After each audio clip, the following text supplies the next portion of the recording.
வணக்கம். திருச்சிற்றம்பலம், தில்லையம்பலம்.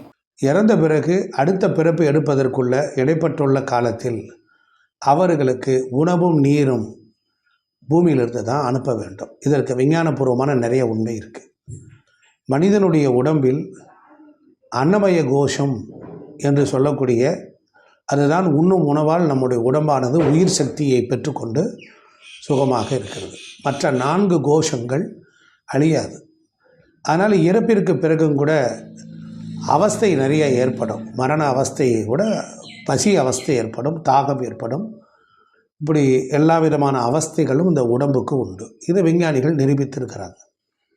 இறந்தவர்களுக்கு இறப்பிற்கு பிறகு அவர்கள் இடைப்பட்டுள்ள காலமும், ஒருவேளை அவர்கள் அடுத்த பிறவி எடுத்தால் இந்த பிறவியிலே அவர்கள் சுகமாக இல்லை, உடல் ஆரோக்கியம் இல்லை, இல்லை மன சஞ்சலத்தோடு இறந்திருப்பார்கள், நிறைவேறாத ஆசையோடு இறந்திருப்பார்கள்.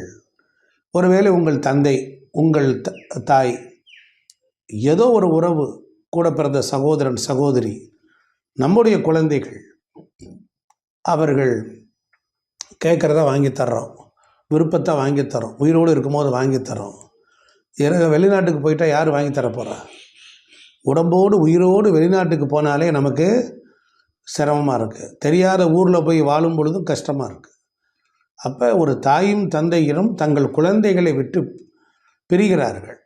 அவர்கள் உயிரோடு இருந்தால் ஏதாவது ஒன்றை இறைவனிடத்தில் பிரார்த்தனை வைப்பார்கள். வாழும் பொழுதும் இறை பிரார்த்தனையும் இறப்பிற்கு பிறகு இருக்க பிரார்த்தனையும் வேறுபடுகிறது. அதனால் இறந்த பிறகு நம்ம அப்பா சொர்க்கத்தில் இருக்கிறாரா, நம்ம அம்மா நரகத்தில் இருக்கிறாங்களா தெரியாது. ஆனால் அவங்களுக்கு ஏன் திரி திருப்பணம் கொடுக்கணும், எள்ளும் தண்ணீர் கொடுக்கணும் அப்படின்னா அவசியம் இல்லை. விஞ்ஞானம் இருக்குது. இந்த எள்ளும் தண்ணீருக்கும் உயிர்ப்பு ஆற்றல் உண்டு, பிராண சக்தியை அதிகரிக்கக்கூடிய ஆற்றல் உண்டு, கீழே இருந்து மேல் உலகத்திற்கு செல்லக்கூடிய ஆற்றல் உண்டு, ஒரு எனர்ஜியை 100 எனர்ஜியாக கன்வெர்ட் பண்ண மடைமாற்றம் செய்யக்கூடிய ஆற்றல் உண்டு. அதனால் அது குறிப்பிட்ட காலங்களில் சித்தர்கள், மகான்கள், யோகிகள், மேல் உலகத்தில் வாழக்கூடியவர்கள் அவர்கள் அடுத்த பிறப்பையாவது உத்தமமான பிறக்கணும்.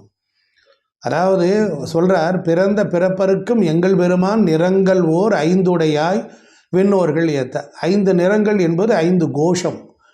உடம்பு எரிஞ்சிட்டாலும் மற்ற விஷயங்கள்லாம் இருக்குது. அதனால் மேல் உலகத்தில் தங்கி இருக்கிறவன் அடுத்த பிறவியில் இருக்கக்கூடியவனுக்கு, அடுத்த பிறவி பிறந்துட்டா தான் அவனை கவனிச்சிக்கிறதுக்கு சாப்பாடு தண்ணி போடுறது தான் அப்பா அம்மா இருப்பாங்களே சார் அப்படின்னா, இந்த இடத்துல நீங்கள் செய்யக்கூடிய இந்த திதி திருப்பணமெல்லாம் தொடர்ந்து செய்கிறீங்கள, இதெல்லாம் அவனை அந்த பிறவியில் ஒரு நல்லவனாக, வல்லவனாக, உயர்ந்தவனாக, நோயற்றவனாக, நீண்ட ஆயுள் உள்ளவனாக, கடந்த பிறவியில் அவனுடைய ஆசை அபிலாசைகள் நிறைவேறாமல் இறந்து போனவன், அவனுக்கு உற்சாகப்படுத்தக்கூடிய வகையில் இது அமையும்.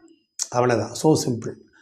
இப்போ ஒருவேளை என்ன அவனுக்கு அசைன்மெண்ட் கிடைக்கல, அடுத்த பிறவி கிடைக்கலன்னா அங்கே வெயிட்டிங் லிஸ்ட்டில் இருக்கக்கூடியவனுக்கு சாப்பாடு வேணும், தண்ணி வேணும். இதை கொடுப்பது தான் நம்ம கடமை. இது முந்தியெல்லாம் குருகுல வாசமாக நம்மளுடைய வாழ்க்கையில் செஞ்சுக்கிட்டு வந்தாங்க, கரெக்டாக செஞ்சுக்கிட்டு வந்தாங்க. ஒரு சில பேருக்கு குலதெய்வமே செய்யும். குலதெய்வத்திட்ட போய் வணங்கி நீரும் அவங்க பூஜையெல்லாம் வருடத்துக்கு ஒரு முறை இந்த பூஜைகளில் கரெக்டாக பண்ணும்போது இது ஒரு எப்படி இருக்கும், ஒரு சுழற்சி இயக்கம். இப்போ ஒரு சிலர் சொல்ல, எங்களுதுலாம் வழக்கம் இல்லை, நாங்கள்லாம் திதி தர்ப்பணம்லாம் கொடுக்க மாட்டோம், எங்கள் வீடுகள்லாம் கட்டினா நாங்கள் கணபதி ஹோமமே பண்ண மாட்டோம், எங்கள் வீடுகளெல்லாம் இறந்தாச்சுன்னா நாங்கள் எதுவும் பண்ண மாட்டோம் அப்படிம்பாங்க. ஆனால் சத்தியமிக்க சொரூபமான இங்கே வாழ்ந்த தேவதைகள் இருந்தது. சில குடும்பத்தில் சில குலதெய்வமே அந்த பணியை மேல் உலகத்திற்கு கொண்டு போய் சேர்க்கும்.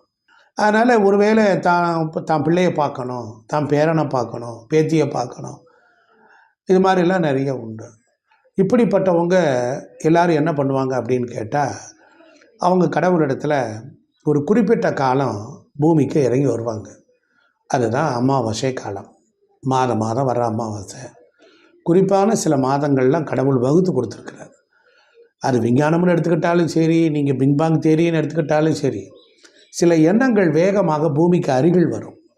இப்போ நாம் ஒரு விஷயத்தை விரும்புகிறோம், எனக்கு இன்றைக்கி சாப்பிடணும் இப்படி விரும்பணும்னா நம்ம எண்ணம் ஆகாயத்துக்கு போகணும். அங்கே போய் அது நம்ம எண்ணம் வலிமையாக இருந்தால் அதை அசைச்சு கொண்டு வந்து நம்மகிட்ட அனுபவிக்க கொடுக்குது. சில நேரங்களில் இந்த ஆகாய மனமே இறங்கி வந்து நமக்கு அருகில் வரும். இதை நீங்கள் இப்படி கூட எடுத்துக்கோங்க, புரியுதுங்களா? அதனால் இந்த இறந்தவர்களுக்கு உணவு கொடுக்கணும். மாதம் மாதம் அமாவாசைக்கு சமைச்ச பிறகு நீர் விழாவி காக்காய்க்கு வைக்கணும். காக்காய்க்கு வச்சதுக்கப்புறம் தான் இறந்தவங்களுக்கு படையல் போடணும். அப்போ இது நீங்கள் செய்யலைன்னு வச்சுக்கோங்களேன், உங்கள் ரத்த வலி சொந்தம், கருவலி சொந்தம் இவங்கெல்லாம் இறங்கி வந்து பார்க்கும்போது, இந்த பையன் இந்த அமாவாசை எதுவுமே செய்யலையே, என்னை நினைக்கலையே, எதுவுமே பண்ணலையே, நான் பசியாக இருக்கேனே, எனக்கு ஒரு சாப்பாடு இருந்தால் நல்லா இருக்குமே அப்படின்னு அவங்க நினைப்பாங்க. அப்போ அவங்க பார்த்துட்டு என்ன செய்வாங்க, காத்து இருந்துட்டு வெறுத்து போய் அவங்க என்ன பண்ணுவாங்கன்னா நமக்கு சாபம் கொடுத்துட்டு போயிடுவாங்க. அந்த கோபமே உக்கிரமே சாபமாக கன்வெர்ட் ஆகிடும். சரி, அப்புறம் அவங்க எப்படி தான் போவாங்க, வந்துட்டாங்க என்ன பண்ணுவாங்க அப்படின்னா, சரி இந்த அமாவாசை அன்றைக்கி தான் இவங்க சாப்பிட வர்றாங்க, மற்ற நாள் இவங்களுக்கு சாப்பாடு கிடைக்காதா, சாப்பாடு இருக்கும்ல அப்படின்னு நீங்கள் கேட்கலாம். ஐயா, எல்லா கேள்விக்கும் பதில் இருக்குது. சந்திரனுடைய ஒளியில் இருக்கக்கூடிய அமிர்த துளிகளை, தாரைகளை இவர்கள் நக்கி சாப்பிடுவார்கள். அது அந்த உடம்பில் பட்டு அவர்கள் உணவாக எடுத்துக்கொள்வார்கள். சந்திரன் ஒளியில் அமிர்தம். ஏன் சந்திரனில் அமிர்த கலையை கொடுத்தான்? பிறப்புக்கு பிறகும் இறப்புக்கு பிறகும் ஒரு மனிதன் சந்திரன் தான், மாதா தான். ஆனால் பெற்றவள் குரமகள் பெற்றவளாமே பிள்ளையன்று அன்பாய் பிரியம் அளித்தனும் பாலன் தேவராயன் சுவாமி சொல்கிறார். அதனால் எல்லா